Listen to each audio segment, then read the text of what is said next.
We continue here with Longhorn Sports Line with head coach Mack Brown, presented by Great Southern Wood. I want to get to a couple of email questions for you, and one of those is dealing with, like you said, there's no such thing as being off this week. Probably another term that coaches disdain would be idle, because you're not idle this week as well. But a question from Bruce down in the Rio Grande Valley wants to know how your bye week does differ from a normal game week. Bruce, what we would do is go back and on Sunday we have our regular practice after a normal ball game. On Monday we do not have a press conference because we don't have an upcoming game to talk about. So we give the guys a chance on Monday to go get to their labs and have a little more free time to study for their academics. Tuesday we have a very physical practice. It's generic, but you look at it over the next 3 weeks to try to figure out what you're doing. Today we had a similar practice. More on Iowa State today, more on Iowa State tomorrow, and then as Bruce just said, the coaches go out Thursday, Friday, all day Saturday, Thursday nights, Friday nights, Saturday nights, and then they come back Sunday. The players are off Friday and Saturday. They will come back Sunday, and we'll have a practice Sunday afternoon and go back to regular work week. Okay, from Ryan in Dallas, who wants to know, how much time do the players spend watching, as the old say goes, film or watching video, watching game tape, versus practicing on the field? And what do you think is the right balance between studying game tape versus practicing on the field? Ryan, number one, you need to know what you're reviewing. You need to know what you're looking at on video. So we try to teach the players how to watch video. What are they looking for? How do you figure out what the opponent's doing? You're trying to look at the guy you're playing against, and then you're trying to look at the sequence of defenses that they might throw at you, or the plays on offense that they might throw at you, and how it affects you. As far as how much time they have, they can watch video on their own as much as they want. We get them about 50 minutes a day to meet and watch video, and then we're on the field a couple hours a day, because you're really limited with the amount of time you can work them out of football, and you're also limited the amount of time you can work on the field. So I've said, for something this important and this big, we're probably the only group in America that doesn't get to work hard all the time with the players, because it's so important to us. But again, they're trying to get the players some time away from us so they can have more of the college experience than just being a student athlete. And here's a question from Frank right here in Austin with regard to the announcement yesterday of Garrett Gilbert's surgery. He's out for the rest of the season. A, will Garrett have a chance for a medical redshirt year? And B, what are your concerns going from 4 scholarship quarterbacks just 4 weeks ago down to 2 scholarship quarterbacks? Well, the first thing is that Garrett's done everything we've asked. He's been a tremendous team guy for us, and we're so sorry to see him get hurt. I thought he was coming back into his own against Rice. He played really well. He fell on his shoulder the play that he tried to pitch the ball to Fozzie and fell on it wrong. Tried hard to fight through it and play at Brigham Young and was sore, and then actually went to UCLA ready to play, understanding that he would probably have the operation. But he still felt like we needed that third-team quarterback. When he got back, the doctors decided to go ahead and operate on it. So now, since he has only played in 2 or 3, he only played in 2 of the first 5 games, he will be able to apply for a medical red shirt, get this year back, and then have 2 more to play. As far as the concerns, Frank, for only having 2 scholarship quarterbacks, you don't want to get too hurt. I mean, that's just what we'll do. We're working on what we would do in the case of a third right now. Thank goodness we had an open date week to do that. But it is concerning. You'd like to have 4 quarterbacks. It was funny at the first of the year. People said, you got too many. You got 4. There's no way you can have 4, and it can't work. They don't get enough work. Well, it's been taken care of now. We got 2. So we'd like to have more than 2. So sometimes you got too many. Sometimes you got too few. I do remember a couple of years ago for the Alamo Bowl, Jevin Sneed had just transferred, or he was looking around. Colt McCoy had a hurt shoulder from the A&M Kansas State games back-to-back, and we had Quan Cosby getting him ready to sit there and play quarterback. So we've done this before. Proud of the 2 guys, the way they played. Garrett will be on our sideline helping us coach. He'll be helping with the other guys, the young quarterbacks. So we're just excited about moving forward. Sorry Garrett got hurt. Doctors feel like the operation went really well, and now he can move forward as well. All right, coming up, we'll have this week's edition of Longhorn Profile, a Longhorn Sports Line with head coach Mack Brown, presented by Great Southern Wood, continues on the Longhorn IMG Radio Network.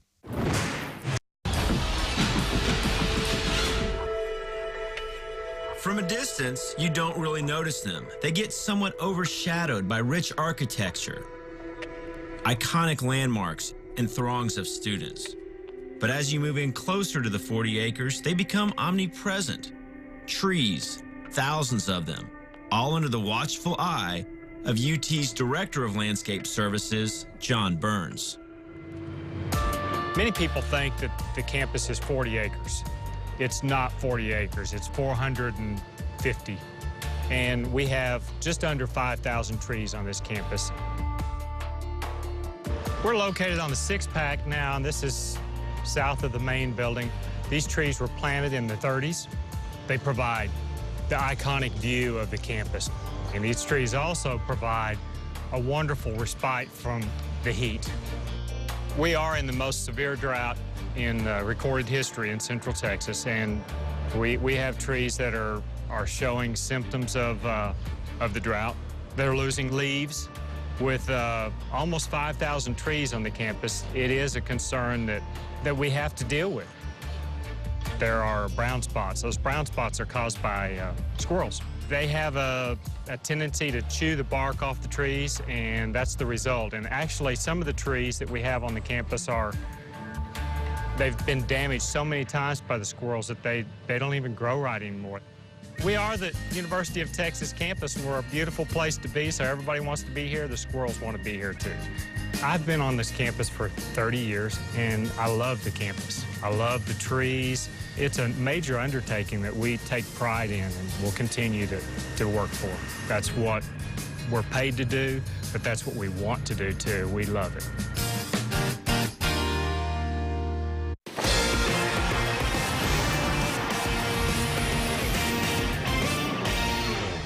Here's McCoy on third down under pressure, scrambles right, throws downfield, wide open Grant. DJ Grant, say goodnight to it.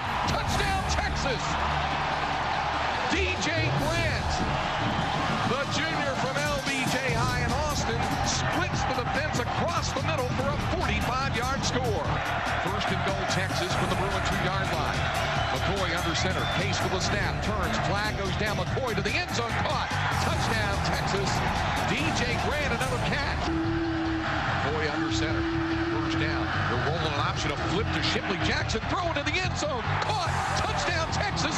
DJ Grant, his third touchdown catch of the day, and dare I say, of his career.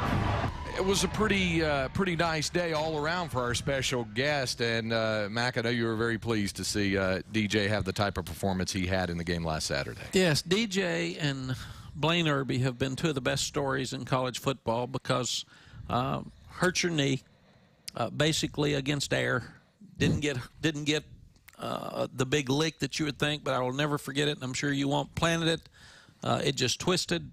We thought it would be okay. And then not only had one knee operation, but had two and lost 2 years. It's been a remarkable turnaround from defensive end at LBJ to wide receiver at LBJ to tight end at Texas. It's been a wonderful transition. I know it was fun for all of us and the people in this state to see you come back like you did Saturday in the Rose Bowl. Talk to us a little bit about, for a young player out there that got hurt, maybe hurt now, people tell him he might never play again. Talk to them about what you did. Try to keep from being depressed. Try to keep from getting down. Understanding it's really hard. Try not to let your academics slip. Try not to get off track with your life. How did you handle the pressure of a star getting hurt, maybe never playing again, and keeping yourself motivated to move forward? Well, to start off, you know, it was hard. It was very hard. But, you know, once you get around some people that care about you and give you the confidence to get back and get right, and for me to be able to see Blaine coming along the way he did, because, you know, at first they were like he'll never move his foot again. Then all of a sudden he started moving a little bit more, and his confidence came back. And that helped me a lot to see what he's been through, because I feel like he went through way more than what I had to go to. And to see him do what he did, it gave me more confidence to do what I had to do. DJ, is that also why after the game, when reporters were asking you about did you have doubts, and you said, I never had a doubt that I was going to come back? I mean, because of what you saw from Blaine and the work that goes into it, is that why you felt I'm going to make it back? Oh, yeah, that was one of the main reasons. And then, you know, I've been through it before, like breaking my collarbone in high school. I missed the whole season. Came back for my senior year, had a good year, and had the opportunity to come here and play for Coach Brown. So, you know, I wasn't too worried about it, but I just knew if I keep my head straight, keep my grades up so I can come back, that everything will work out for me. You know, I often ask players who come to the University of Texas, why? Why Texas? Why and I guess it takes on added meaning when you're a local product. LBJ High School is just 3-4 miles back behind us over here to the right. Was that part of it, being able to stay close to home? Why? What were the main reasons in your mind for deciding to come to Texas? My main reason was when I came on my visit and met all the coaches, I felt really home. Like the coaches and me and the connection with my recruiting coach was really good. I felt comfortable with them, felt able to talk to them. When I got around the players, felt good around them. And, yeah, also being close to home helps out, and especially when my injury, be able to see my family see me, and get some of that support too helped out a lot.